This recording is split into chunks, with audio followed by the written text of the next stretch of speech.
এখন ছেলের এক্সাম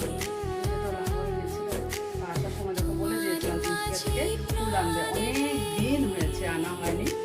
দেখো এইটা না, এই গেন্দাটা আমার ভীষণ ভালো লাগে। এই যে এটাকে বলে কাশি গেন্দা, আর এটা তো আনা হয়। আর দেখো হোয়াইটটা থাকলে ঠাকুরের পায়ে দিতে পারি, এমনি তো গেন্দা দেওয়াই যায় ইয়েলো কালারের। যাই হোক অনেকদিন যাবে, রেখে দেবো। আর এখানে এনেছে ঠাকুরের জন্য মিষ্টি, কেসিয়া থেকে এনেছে। যে তারপর দাঁড়াও দেখাচ্ছি, আমার জন্য একটা জিনিস এনেছে, আমার জন্য কেসিয়া থেকে। আমার এত ভালো লাগে খেতে। তো দুদিন হয়েছে, শেষ হয়েছে, বললো মা আমি তো আবার যাবো এক্সামে, তখন নিয়ে আসবো কেসিয়া থেকে। ভীষণ ভালো লাগে, স্কুলে নিয়ে গেলে সবাই আমরা বোনটাকে তো যাওয়াই দেই, বাড়ি তো এত ভালো লাগে। এটা আমার ভীষণ ফেভারিট। এটা